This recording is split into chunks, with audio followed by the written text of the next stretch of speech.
किसी का कोई क्वेश्चन है तो पूछ सकते हैं। अगर किसी को चेयर पे बैठना है तो बैठ सकते हैं। हाँ पूछिए। नहीं पूछिए। श्वास कैसे लेते हैं? सिर्फ श्वास लेने के टाइम पेट को कैसे घूमना चाहिए ना? को क्या इंस्ट्रक्शन था? सांस को कहाँ देखना है? कैसे कोई कोई इससे मतलब ऊपर रख के सांस ऐसा नहीं। सांस को नाक कैसे लेनी चाहिए अपने नहीं जो तरीका होता है अभी कैसी ले रही है आप? मैं अभी तो वैसे कम प्रॉपर नहीं हो रहा ना मेरे, इसलिए मैं फर्स्ट टाइम आई थी actually। पहली बार मैंने पूछा था आपको सांस दिख रही क्या? हाँ दिखती है बट मेरे को सब प्रॉपर समझ में नहीं आता ना ऐसे। कोई कोई जैसे मैंने सांस लेने के टाइम पूरा अपना श्वास अंदर जाना चाहिए। नाक के नीचे हाँ ऊपर वाले ओंठ के ऊपर ये जो जगह है, हाँ जी। यहाँ पे सांस को देखना। दिखती है वहाँ पे? नहीं दिखती, ठीक है। तो आपको शुरुआत करनी चाहिए पेट से, क्योंकि पेट बड़ा एरिया है तो हम देख सकते हैं कि वो अंदर जा रहा है बाहर आ रहा है। और फिर उधर रह के हमको एकाग्रता नहीं आएगी, तो इसके लिए छाती पे आना है। फिर छाती पे छोटा हो जाता है एरिया तो और गहराई से समझ में आता है। फिर वहाँ रह के फिर यहाँ पे आना है, फिर वो पूरी तरह से दिखता है। तो पहले पेट से फिर छाती पे। फिर यहाँ पे ये बाकी सब पुराने साधक है, इनको यहाँ दिख जाती है, तो इसके लिए मैंने फिर से पूछा था क्या आपको दिख रही क्या? तो आपने तभी पूछना चाहिए था। कोई बात नहीं, फर्स्ट टाइम में इतना समझ में नहीं आया। कोई बात नहीं। तो आपको प्रयास ऐसे ही करना है। पहले बैठिए, आँख बंद कीजिए, यहाँ पे सांस आ रही है जा रही है दिख रही है क्या? अगर नहीं दिख रही है तो पेट फूलता है, ऊपर जाता है, नीचे आता है, दिखता है, तो उस पे रहना है। तो 15-20 मिनट मन शांत हो जाएगा। फिर आप यहाँ चेक कर सकते हो कि यहाँ दिख रही क्या हलचल, तो 15-20 मिनट यहाँ रहना। फिर बाद में यहाँ पे आना है, यहाँ दिख रही क्या, इसे आपको देखना पड़ेगा। ठीक है? और कुछ? बसा बसा।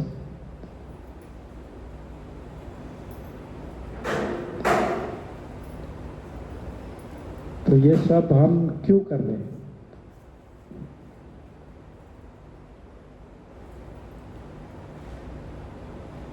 ध्यान क्यों कर रहे हैं? समाधि, मन की शांति के लिए। मन की शांति के लिए। जब अपना मन बहुत भटकता है इधर उधर हो जाता है तो शांति प्राप्त करके क्या करेंगे?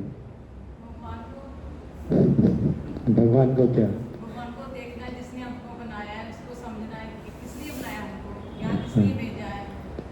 तो जो रियलिटी है, सच है, उसको देखना है। तो इसके लिए मन शांत होना जरूरी है। तो भगवान बुद्ध ने भी उसी तरह से बताया कि क्या करना है। तो भगवान बुद्ध कहते हैं मैंने दो ही बात सिखाई है। पता है दो बात कौन सी? हाँ नहीं, वो तो हम कर रहे हैं, वो एकाग्रता लाने के लिए कर रहे हैं। लेकिन भगवान बुद्ध कहते हैं मैंने दो ही बातें सिखाई है, एक तो दुख और दूसरा दुख निरोध। सही है? तो ये जानना है हमको कि दुख है और दुख निरोध कैसे करना है। तो ये सारा जो हम कर रहे प्रयास वो उसी के लिए है।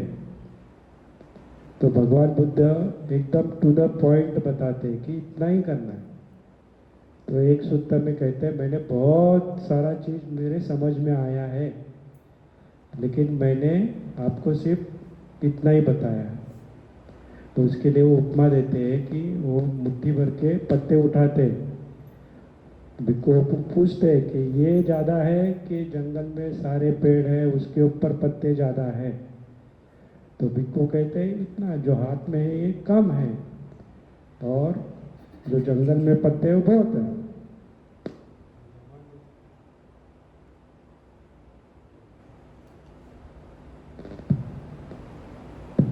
तो भगवान बुद्ध कहते हैं कि मुझे इतना ज्ञात हुआ है लेकिन मैं सिर्फ आपको इतना ही बता रहा हूँ, क्योंकि आपके लिए उतना ही आवश्यक है। किसके लिए? दुख से मुक्त होने के लिए उतना ही आवश्यक है। तो हमें भी उतना ही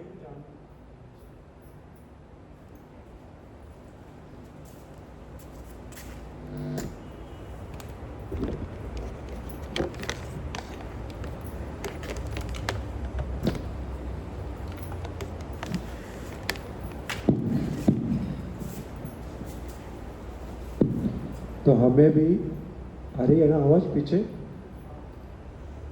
हमें भी जानना चाहिए कि हमें क्या करना है, एग्जैक्टली क्या करना है। नहीं तो हम कोर्स किया है, ध्यान कर रहे हैं और पता ही नहीं है कि हमें एग्जैक्टली क्या करना है। तो इसके लिए भगवान बुद्ध ने बड़ी स्टेप बाय स्टेप सारा चीज़ क्या करनी है वो बताया। तो हमने अभी सतिपट्टन सूत्र के पहले जो 4 है वो लिया। तो सतिपट्टन सूत्र में भी कायानुपස්සना अनापब्ब है, उसमें हमने 4 लिया। उसमें इरियापत पब्बब है, नवसिद्धि काय है, वो सारा है। बाद में चित्तानुपස්සना, वेदनानुपස්සना, धम्मानुपස්සना, वो सब भी है। तो हमको एक स्टेप बाय स्टेप भगवान बुद्ध सिखाते हैं। तो स्टेप बाय स्टेप सिखाने का मतलब ये है कि पहले हमें समाधि प्राप्त करनी है। समाधि प्राप्त करके फिर हमें विपස්සना करनी है। विपස්සना करके हमको जो सच है उसको देखना। तो विपස්සना कब कर सकते हैं हम? विपස්සना हम समाधि प्राप्त करने के बाद ही कर सकते हैं। तो समाधि क्या है? सम्मा समाधि पता है आपको क्या है?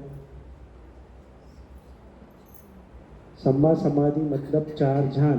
पहला ध्यान, दूसरा ध्यान, तीसरा ध्यान, चतुर्थ ध्यान। 4 ध्यान को सम्मा समाधि कहते हैं। तो ये पूरा प्रैक्टिकल स्टेप बाय स्टेप हम पहले समाधि तक जाएंगे, 4 ध्यान, फिर विपස්සना करेंगे। विपස්සना में क्या करना है पता है?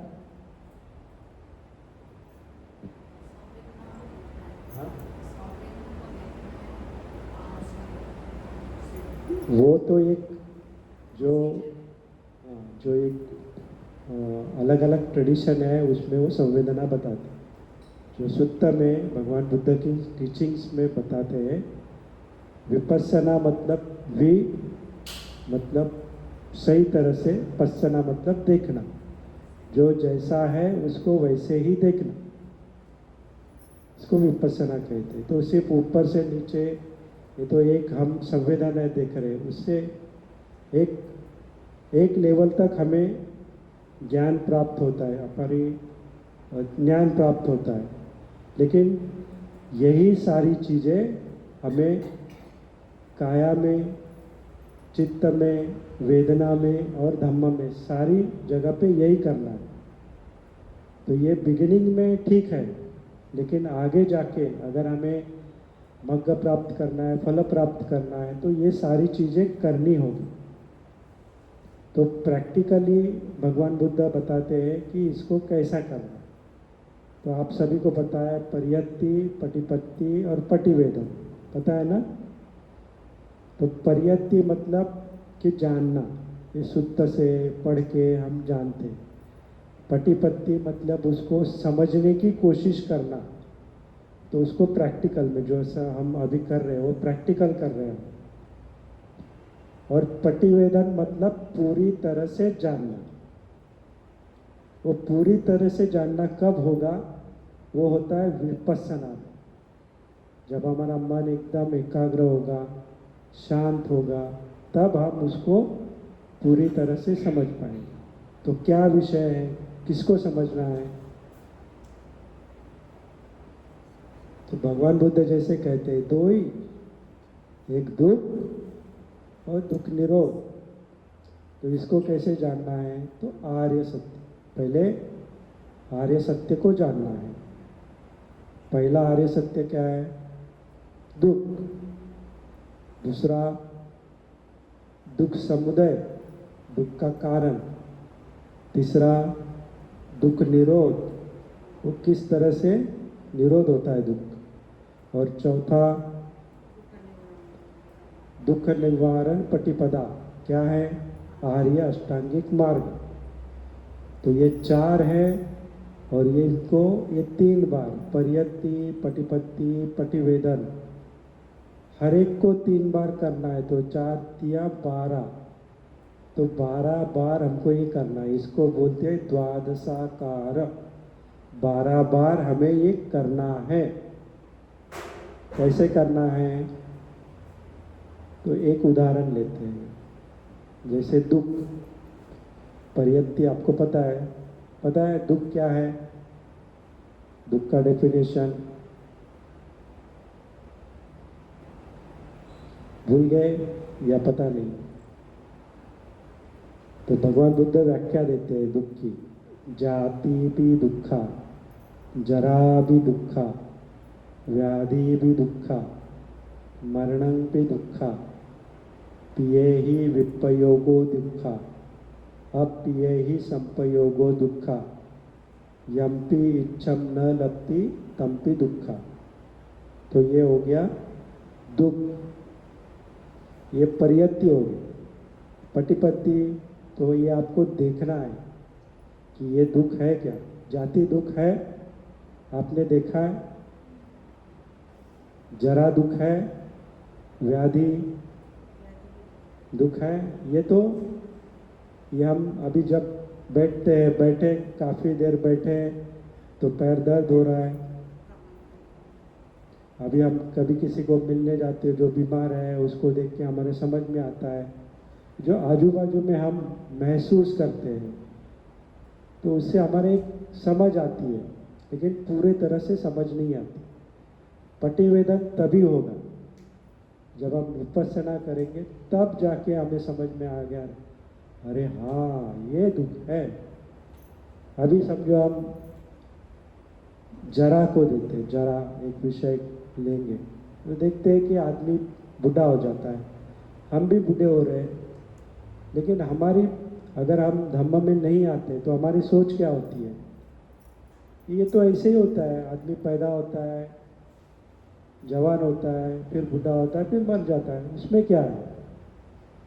लेकिन जब हम धम्म में आते हैं, इसको सोचने की शुरुआत करते हैं, इन्वेस्टिगेशन करना शुरू करते हैं, तो ऐसा क्यों है। तो जब विपස්සना हम करेंगे तब हमारे समझ में आएगा कि ये दुख, ये जो पहला कारण है ये समझे। फिर दुख समुदय, दुख का कारण क्या है, इसको भी जानना है हमें। इसमें परियति, पटिपत्ति, पटिवेदन। इसी तरह दुख निरोध, दुख निरोध कैसे होगा, जो समुदय है, कारण है, वो निकाल देंगे तो दुख निरोध भी हो जाएगा। तो ये सब कैसे करना है, दुख निरोध गामिनी पटिपदा, आर्य अष्टांगिक मार्ग। तो उसी में आता है सम्मा वाचा, सम्मा कम्मंत, सम्मा सति, सम्मा आजीवा, सम्मा शक्ति, सम्मा वायाम। तो ये सारी चीज़ें उसमें आती। तो ये एग्जैक्टली होता कैसे, तो जैसे हमने विपश्यना शुरू की दुख के बारे में, तो हमने उसको एक्सपीरियंस किया, महसूस किया। जैसे हम उसको महसूस करेंगे तो निब्बिद्ध हो जाएगा। तो वो जो भगवान बुद्ध कहते हैं, निब्बिद्धाय, विरागाय, निरोधाय, उपशमाय, अभिन्याय, संबोधाय, निब्बाणाय। तो इस तरह से ये पूरा चक्र घूमता है। तो जैसे दुख को हम विपස්සना में देख लेंगे तो निब्बिद्ध हो जाएगा। निब्बिद्ध मतलब क्या, डिसइल्यूजन, जो इल्यूजन था, जिसको हम मोह था, वो निकल जाएगा। मोह मराठी वाला मोह नहीं, जिसको हम सही तरह से नहीं देख रहे थे, जिसको आवरण था, वो आवरण हटने के बाद उसको देख पा रहे, तो वो निब्बिद्धाय हो जाएगा।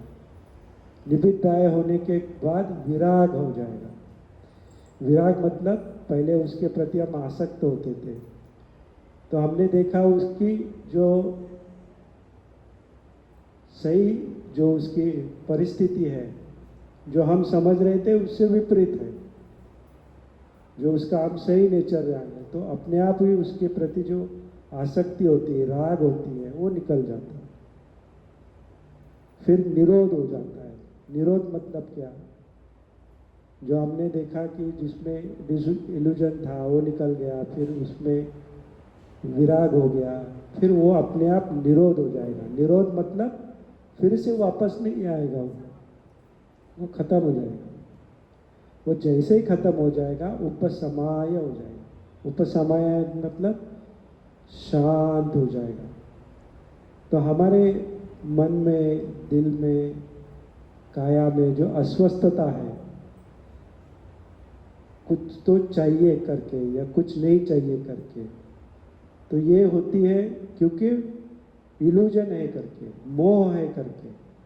जैसे ये मोह हट जाएगा वैसे वो शांत हो जाएगा। जैसे शांत हो जाएगा तो अभिज्ञा आएगी। अभिज्ञा मतलब एक प्रकार की समझ, ऊपरी लेवल की ही समझ है, लेकिन समझ है, क्योंकि हमने उसको जिस तरह से है उसको उसी रूप में देख लिया। तो जब अभिज्ञा हो जाएगा तो फिर संबोधाय हो जाएगा, मतलब संबोधि प्राप्त हो जाएगी। अरे हाँ, ये इसका नेचर है करके ये मैं उसको सफ़र हो रहा हूँ, इसके वजह से मुझे दुख है। तो ये पेनेट्रेशन ऑफ 4 नोबल ट्रूथ, 4 आर्य सत्यों का हमने पेनेट्रेट कर दिया। और जैसे पेनेट्रेशन हो जाएगा निब्बाण हो जाएगा। निब्बाण मतलब पूरी तरह से वो खत्म हो जाएगा। तो ये जो चीज़ें हमें बार बार लेके आ रही है, ये जो हमारा सफरिंग है, दुख और मरण हमेशा चल रहा है, तो इसका एंड इस तरह से होता है। इसके लिए जो ये मार्ग पे चल रहे हैं उसका अंतिम ध्येय निब्बाण है। तो जो चीज़ जैसी है उसको देखना। तो यहाँ कह रहे हैं कि ईश्वर को देखना है। ईश्वर जिसने हमें बनाया, लेकिन हम बन क्यों रहे हैं? तो हमारे ही मन में कुछ हमारे राग होती है या द्वेष होता है, जो हमें वापस इस भवसागर में लेके आता है। तो उसी को हमें देखना है। जैसे हम उसको देखेंगे वो पहाड़ खत्म हो जाएगा और फिर दुख से हम दूर हो जाएंगे। तो इसी तरह से सिस्टमेटिक वे में भगवान बुद्ध ने हमें बताया कि किस तरह से हम ये करते रहेंगे। तो इसके लिए समाधि बहुत आवश्यक है। समाधि में हमें ध्यान प्राप्त करने हैं। ध्यान प्राप्त करने के बाद ही विपස්සना कर सकते, जो विपස්සना हमें मग्ग पे लेके जाएगी, जो हमें फल तक लेके जाएगी। तो इसके लिए बहुत से जगह पे ध्यान को मना किया जाता है, लेकिन सुत्त आप पढ़ेंगे तो सारे सुत्तों में ध्यान के बारे में बताया है। तो ध्यान करना बहुत आवश्यक है। और ध्यान के लिए शील आवश्यक है। जब तक हमारे शील पुष्ट नहीं होंगे हम समाधि नहीं कर सकते, ध्यान में नहीं जा सकते। तो इसकी शुरुआत जो है शीलों से होती है। तो इसके लिए हमें हमारे शीलों के प्रति बहुत सजग रहना चाहिए। हम गृहस्थों के लिए 5 शील है, तो वो 5 शील ही हमारे पुष्ट होना बहुत आवश्यक है। तो हमें अगर हम आज से शुरुआत करेंगे, हम महीने में एक ही बार मिल रहे हैं, तो अगली बार हम 14 मार्च को ही मिलेंगे। तो अभी हम यहाँ से अब जाएंगे तो याद रखेंगे कि हमें शील पालन करना बहुत आवश्यक है। हम दिन में कभी भी हमसे शील भंग ना हो, इसके बारे में पूरी तरह से सजग रहेंगे। तो सजगता कैसे आएगी? तो सुबह उठते ही शील ग्रहण करने हैं, फिर बाद में हम भूल जाते हैं दिन भर में, तो फिर से एक बार दोपहर में भी शील ग्रहण करना है, फिर भूल जाएंगे शाम को, तो शाम में भी लेना है।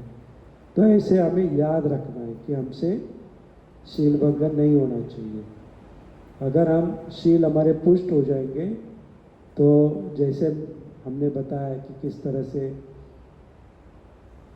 पहले छोटी सांस आती है, फिर लंबी हो जाती है, फिर पूरे शरीर में सांस दिखती है, और फिर पसंबयम काया संबर पूरा शांत हो जाता है। वो सब हम एक्सपीरियंस कर पाएंगे। अगर शील नहीं होंगे तो ये हम एक्सपीरियंस नहीं कर पाएंगे। तो इसके लिए शीलों का बहुत महत्व है। तो शील हमारे पुष्ट होंगे तो ध्यान कर पाएंगे, समाधि हो जाएगी और फिर विपස්සना कर पाएंगे। तो अभी हम तक जो हमने अभी तक पढ़ा था उसमें शीलों का इतना कभी बताया नहीं था। एक आध बार बताया था और फिर हम कहते हैं कि ठीक है इतना ही होता है, लेकिन नहीं, अगर हम गहराई से अगर हमें समाधि का अभ्यास करना है तो शील पुष्ट होना बहुत आवश्यक है। इसके लिए शील कठोरता से पालन करना है। हम लोग गृहस्थ हैं, हम तो पाना तक पाता तो हमसे नहीं होता है। अदिन्य दाना होता होगा लेकिन उसको ध्यान देंगे तो नहीं होगा। लेकिन मूसावादा जो है उसको हमें ध्यान देना पड़ेगा, क्योंकि हम बहुत बार झूठ बोल देते हैं। कामेषु मिच्छाचारा भी बहुत कम होता होगा तो उसको रोक सकते हैं। सुरा मेरा मज्ज तो नहीं होता होगा। तो ये मूसावादा जो है उसमें पिसुनवाचा फरुसवाचा संफलप्पा, इसको ज़रा ध्यान देना। इसको ऊपर हम काम करेंगे तो हमारे शील पुष्ट हो जाएंगे। और पानातिपाता में भी कोशिश करें कि मच्छर, ये कीड़े मकोड़े, इसकी भी हत्या हम लोग से ना हो। तो अगर हम शील पुष्ट करें तो फिर हमें समाधि प्राप्त कर सकती है। और फिर समाधि में 4 ध्यान करके फिर ये हम विपස්සना करके ट्रू सेंस में सही तरीके से हम निब्बान प्राप्त कर सकते हैं। तो जो भी हमें सुपरफिशियल लेवल पे समझा था, लेकिन अभी हम सब जानते हैं कि हमारी मृत्यु कभी भी हो सकती है। ये शरीर का कोई भरोसा नहीं होता है। अभी हम सांस देख पा रहे हैं, सुबह उठें पता ही नहीं। हमारे आजू बाजू में बहुत सारी केसेस होते हैं जिसमें हम सुनते हैं कि अभी कल तो देखा था, कल तो मिला था, लेकिन आज नहीं है। तो मृत्यु कभी भी आ सकती है। तो इसके लिए बहुत सीरियसली हमें ये अभ्यास करना है। ये पूरा जो भी कायानुपස්සना वो सब हम करेंगे सिस्टमेटिक वे में। लेकिन अगर साधक शील पक्के नहीं होंगे तो ये कुछ भी एक्सपीरियंस नहीं कर पाएंगे। तो उनका सीखना, यहाँ के पूरे दिन अभ्यास करना व्यर्थ हो जाएगा। तो इसके लिए बहुत आवश्यक है कि हम शील के ऊपर अभ्यास करें, उसको पक्के करें, और फिर समाधि में हमें लाभ हो जाएगा। इसका मतलब ये नहीं कि जब तक शील पक्के नहीं होंगे तब तक समाधि नहीं करनी, नहीं, दोनों साथ साथ चलेंगे। शील भी साथ में चलेगा, समाधि भी साथ में चलेगा। शील समाधि को पुष्ट करेंगे, समाधि शील को पुष्ट करेंगे। तो ये दोनों साथ में चलते हैं। तो इसके लिए दोनों साथ में करना है। शील को पुष्ट करना है, समाधि भी करनी है। जब भी हमें समय मिले ध्यान करना है। जब हम काम कर रहे हैं तो समझो काम के ऊपर लक्ष्य देना आवश्यक है, एकाग्रता आवश्यक है, तो ठीक है। तो काम में पूरी तरह से एकाग्र हो। अगर और कुछ काम नहीं है, हम ऐसे बैठे हैं, ट्रैवल कर रहे हैं, तभी हम सांस के ऊपर रह सकते हैं। पूरे समय सांस में रहेंगे तो हमारी एकाग्रता बढ़ेगी। और यही एकाग्रता हमें समाधि में लाभदायक होगी। ये सांस पे रहने का मतलब ये है कि हम विचारों में नहीं जाएंगे, हमारे जो विषय होते हैं भटकने के विचारों में वो कम हो जाएंगे, और वो कम होना मतलब समाधि के लिए पुष्ट, वो पुष्ट करेगा समाधि।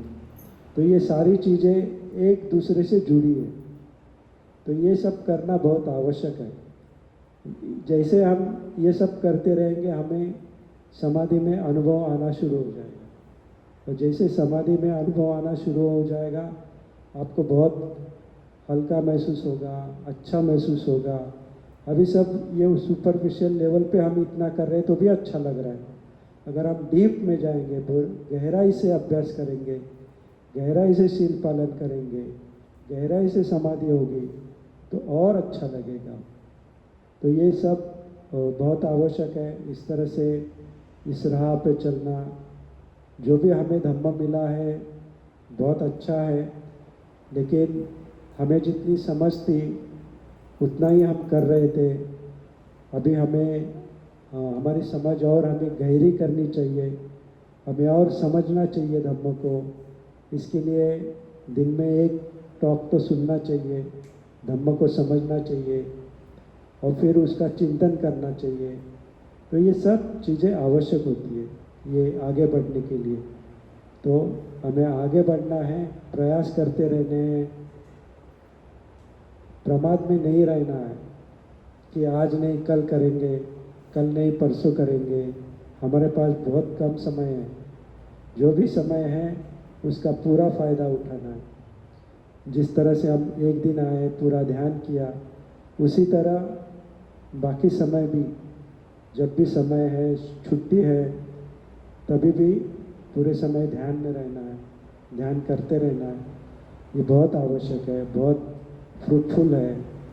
और जो आप समय निकाल के यहाँ पे आ गए, इसके लिए आपको जो पुण्य प्राप्त हुआ है, ये पुण्य ही आपको आगे बढ़ने के लिए प्रेरणादायक होगा, आपको आगे लेके जाएगा वो।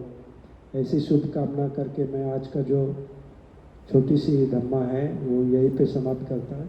साध साध साध। सर आप खुली रख के भी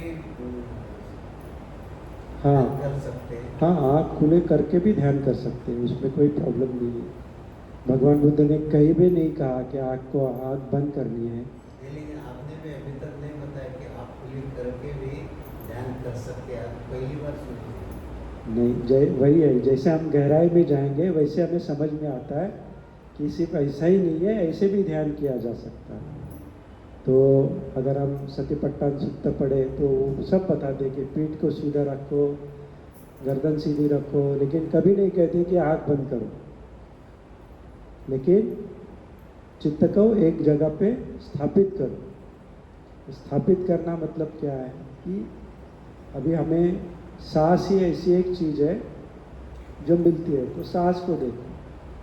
तो आँख खुली करो, अगर हम सामने वॉल को देख रहे हैं उसको देखते रहो सांस, उसको देखते देखते सांस को देखना। उसको देखते देखते हम सांस महसूस कर सकते हैं कि नहीं, उसको वैसे ही देखना। हम आँख इसके लिए बंद करते हैं क्योंकि हम आँख से देखते हैं कुछ तो मन भटक जाता है। आँख बंद करेंगे तो जरा और कंट्रोल हो जाता है। लेकिन इसके लिए आँख बंद करते हैं। आँख बंद करना आवश्यक नहीं है। और अभी कोई परिस्थिति है जहाँ आँख नहीं बंद कर सकते, तो वहाँ आप आँख खुली करके देखो, वॉल के ऊपर देखो और सांस को देखने की कोशिश करो, दिख जाती है। वैसे ही रहो, आँख बंद करने की कोई ज़रूरत नहीं। जैसे नींद आएगी तो आँख बंद करेंगे तो नींद आती है, तो आँख खुली रख के ध्यान करो, नींद नहीं आएगी। तो ऐसे भी कर सकते हैं। और कुछ?